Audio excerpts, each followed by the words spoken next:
जय श्री राधे कृष्ण। आप सभी का हमारे YouTube चैनल पे बहुत बहुत स्वागत है। आइए जानते हैं ज्येष्ठ मास कृष्ण पक्ष वर्ष 2023 अपरा एकादशी व्रत के शुभ मुहूर्त के बारे में, पारण समय के बारे में, व्रत महत्व के बारे में और फिर सुनेंगे अपरा एकादशी व्रत की कथा। इस बार अपरा एकादशी का व्रत जो कि 15 मई 2023 दिन सोमवार को अपरा एकादशी का व्रत किया जा रहा है। ज्येष्ठ माह के कृष्ण पक्ष में पड़ने वाली एकादशी को इसे अपरा एकादशी, अचला एकादशी, जल क्रीड़ा एकादशी आदि नामों से जाना जाता है। इस दिन भगवान विष्णु का, माता लक्ष्मी का और भगवान विष्णु के त्रिविक्रम स्वरूप का पूजन किया जाता है।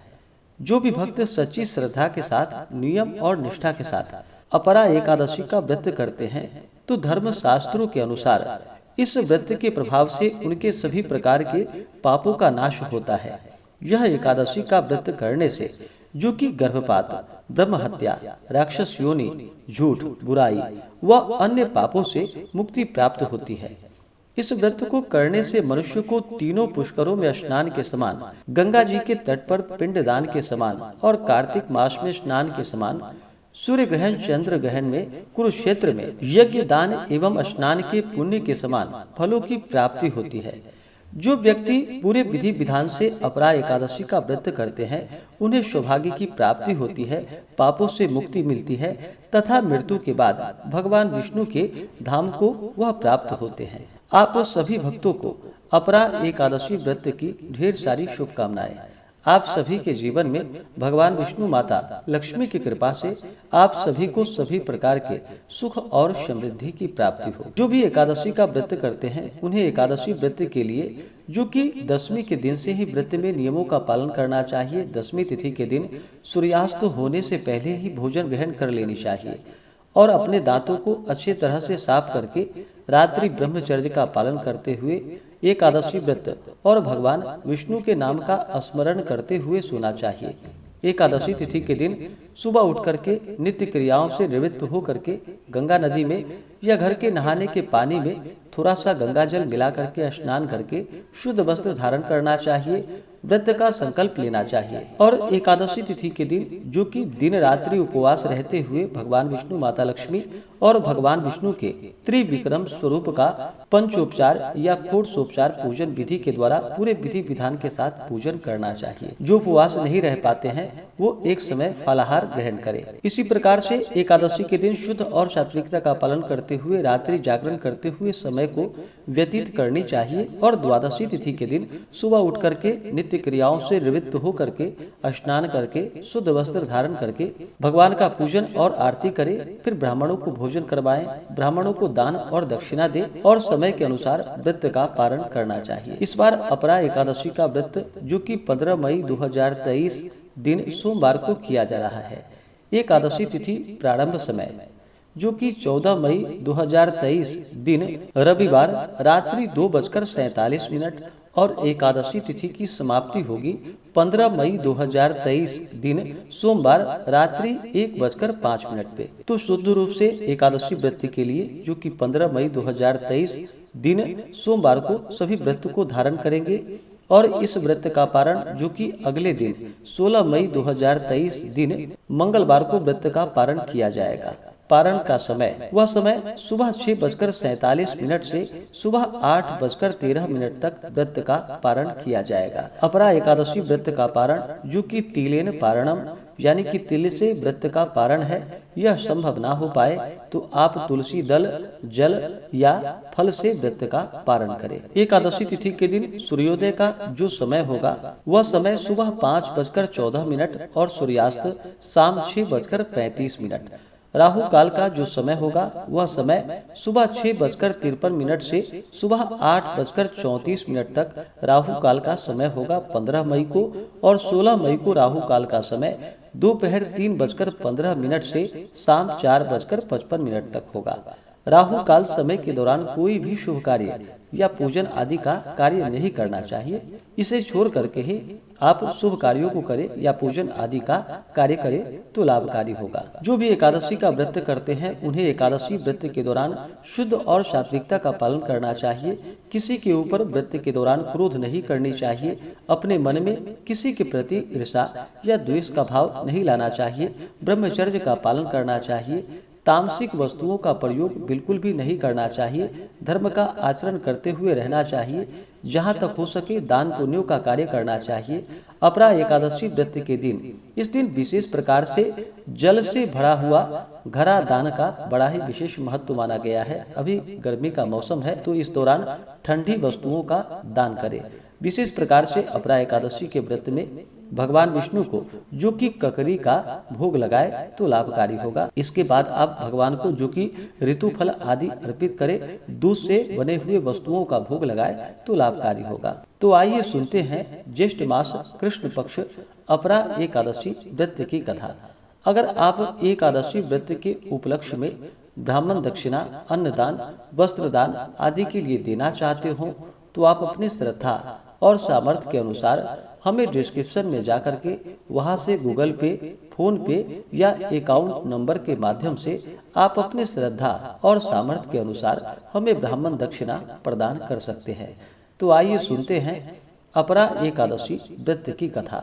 तो बोलिए प्रेम से भगवान विष्णु की जय, माता लक्ष्मी की जय, एकादशी माता की जय, सर्वदेवी देवता की जय। महाराज युधिष्ठिर ने भगवान श्री कृष्ण से हाथ जोड़कर कहा कि हे मधुसूदन, अब आप कृपा कर मुझे ज्येष्ठ मास की एकादशी का नाम और महात्म्य सुनाइए, क्योंकि मेरी उसको सुनने की महान इच्छा है।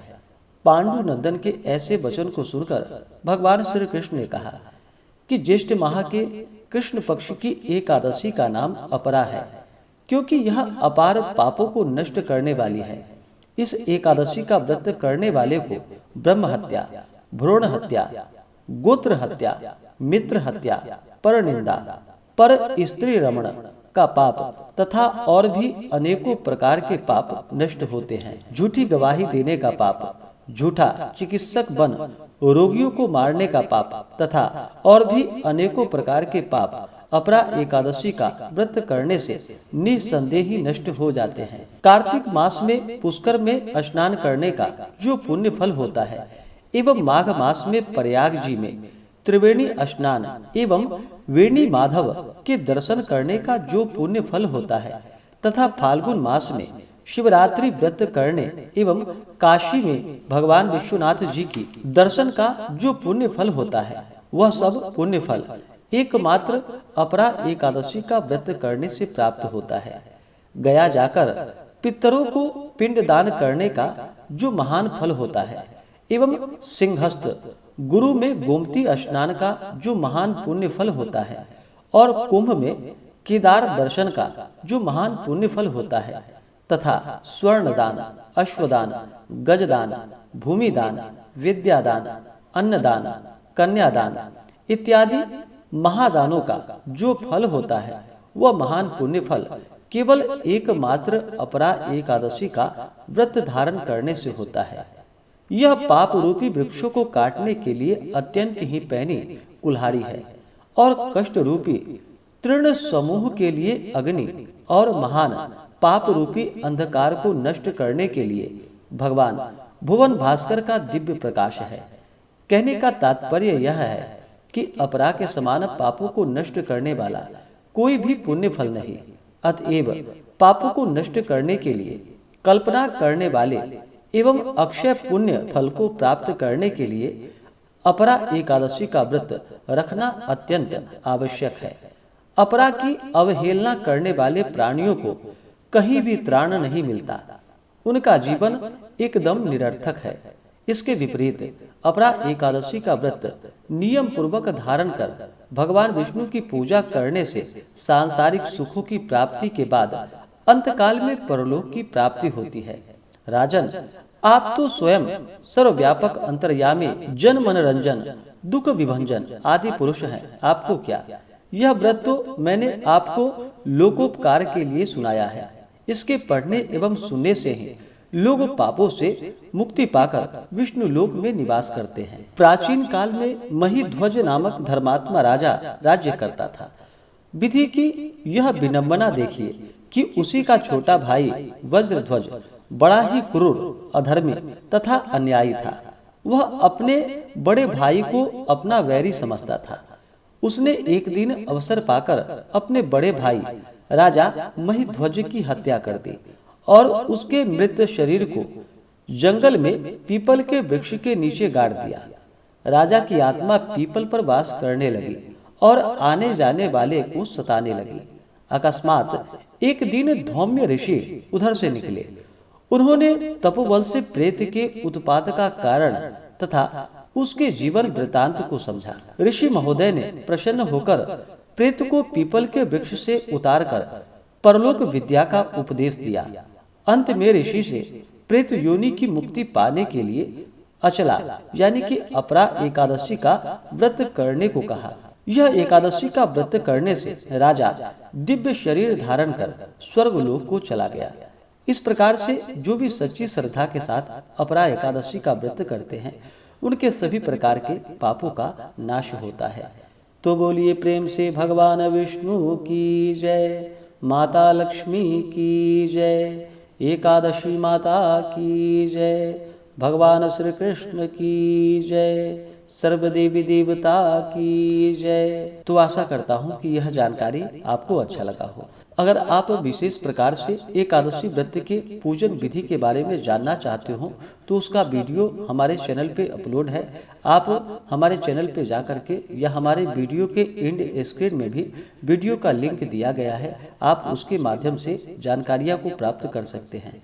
अगर आप सब आगे के प्रदोष व्रत के बारे में जानना चाहते हो या वट सावित्री व्रत के बारे में जानना चाहते हो तो उसका भी वीडियो हमारे चैनल पे अपलोड है या हमारे वीडियो के एंड स्क्रीन में भी वीडियो का लिंक दिया गया है, आप उसके माध्यम से जानकारियाँ को प्राप्त कर सकते हैं। तो आशा करता हूँ कि यह जानकारी आपको अच्छा लगा हो। ऐसे ही ज्ञानवर्धक जानकारियाँ प्राप्त करने के लिए हमारे इस चैनल पे अगर आप नए हैं तो चैनल को लाल बटन दबा करके सब्सक्राइब करें, साथ में बेल आइकन घंटी को दबाएं ताकि मेरे वीडियो का नोटिफिकेशन आपको समय से मिलता रहे। वीडियो को लाइक करें, शेयर करें। सुखी रहें और स्वस्थ रहें। जय श्री राधे कृष्ण। धन्यवाद।